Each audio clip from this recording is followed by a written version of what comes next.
এরকম তরকারি হলে আর কিচ্ছু লাগবে না। একদম বিলের জালে ধরা মাছ, আমাদের গাছের সবজি, আর কি লাগে বলেন। আসলে গ্রামে থাকলে এরকম মজার মজার টাটকা ফ্রেশ ফরমালিন মুক্ত খাবার খাওয়া যায়। শহরে থাকলে এগুলার ধারে কাছেও যাওয়া যায় না।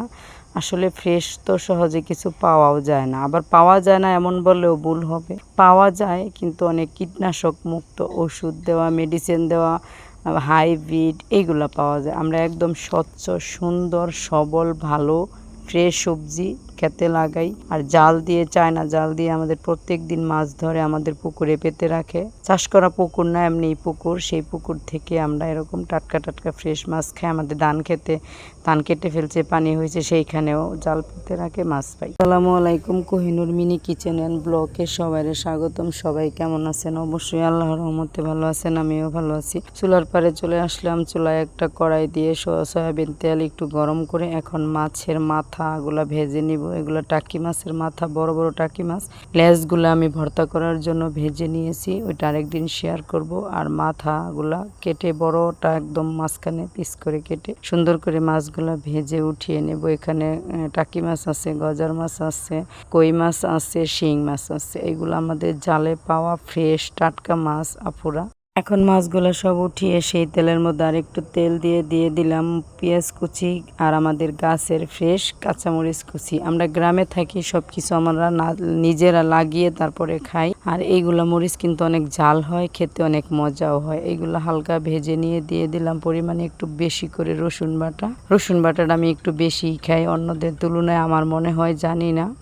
তারপরে রসুন বাটা দিয়ে একটু ভেজে নিয়ে দিয়ে দিচ্ছি হলুদের গুঁড়া, মরিচের গুঁড়া, ধনিয়ার গুঁড়া। এগুলা দিয়ে এখন আমি সুন্দর করে জিরার গুঁড়াটাও দিয়ে দিলাম, পরে মনে থাকে না। এখন আমি সুন্দর করে মশলাটা ভেজে নিচ্ছি তেলের মধ্যে। তারপর অল্প একটু পানি দিয়ে দিলাম, পানিটা অল্পই দিব। তারপর ঢাকনাটা দিয়ে সুন্দর করে কষিয়ে নিব তেল উঠে আসা পর্যন্ত। অপেক্ষা করে ফিরে আসলাম। এই তো দেখেন মশলাটা কি সুন্দর করে কষে গেছে, কালারটা কি সুন্দর হয়েছে। এখন এই মশলাটা সুন্দর করে নেড়ে চেড়ে এইখানে দিয়ে দিব পুঁই শাক। একদম নরম কচি ডাঁটগুলো আছে না পুঁই শাক, সেই ডাঁটগুলা কেটে বেছে রেখে দিয়েছি ধুয়ে। এই তো দেখেন এই ডাঁটগুলো এখন দিয়ে দিব। আর এই ডাঁটগুলা দিয়েই আমি আজকে মাছ রান্না করব। আসলে এইভাবে এই ফ্রেশ মাছ ফ্রেশ ডাঁটগুলা দিয়ে রান্না এগুলো শক্ত হয় না, শুধু আগা পুঁই শাকের কচি নরম ডাঁটগুলো। আর এই মাছের যে তরকারি খাওয়ার সময় ডাঁটগুলোই আমার কাছে মনে হয় বেশি মজা লাগে। কোনো শ্বাস হয় না এই ভিতরে, একদম গিলে ফেলা যায়, কোনো শ্বাস মাস ফেলাইতে হয় না। ডাঁটগুলো দিয়ে এখন আমি সুন্দর করে নেড়ে চেড়ে ডাঁটের সাথে মশলা মিশিয়ে ঢাকনাটা দিয়ে রান্না করে নিব। কিছুক্ষণ সময় কষিয়ে নিব, ঢাকনাটা দিয়ে দিলাম।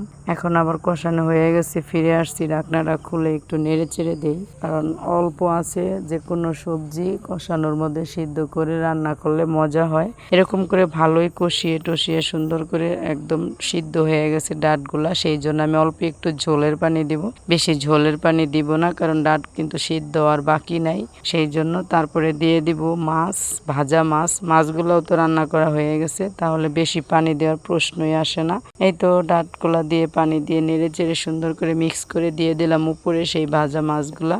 এখন ভাজা মাছগুলা সুন্দর করে আস্তে আস্তে বিছিয়ে দিছি। আমি কিন্তু অফ ক্যামেরায় অনেকগুলা মাছ ভেজে নিয়েছি, অল্প একটু দেখাইছি, কারণ এত দেখাতে গেলে ভিডিওটা লং হয়ে যায়, সেই জন্য সবগুলা মাছ ভাজা দেখাইনি। আর এখন মাছগুলা দিয়ে সুন্দর করে বিছিয়ে এখন এটাতে আমি ঢাকনা দিয়ে রান্না করে নিব যতটুক সময় ঝোলটা শুকাতে লাগে। আচ্ছা বন্ধুরা, নতুন বন্ধু পুরান বন্ধু সবাইকে বলছি, সবাই ভালো থাকবেন, সুস্থ থাকবেন। আমার চ্যানেলটা সাবস্ক্রাইব করে পাশেই থাকবেন, অল নোটিফিকেশনে ক্লিক করে দিবেন। বন্ধু বান্ধব আত্মীয় স্বজনের কাছে সবার কাছে ক্লিক করে দিন। এইগুলা কিন্তু টাকি মাছের ডিম বের হয়ে গেছে, ভিতরেই ছিল মাছের। আর যারা পুরান বন্ধু আছেন প্লিজ লাইক করে পুরো ভিডিওটা দেখে একটা কমেন্ট করে জানাবেন। যারা নতুন আছেন তারা অবশ্যই চ্যানেলটা সাবস্ক্রাইব করে লাইক দিয়ে পুরো ভিডিওটা দেখে নেবেন।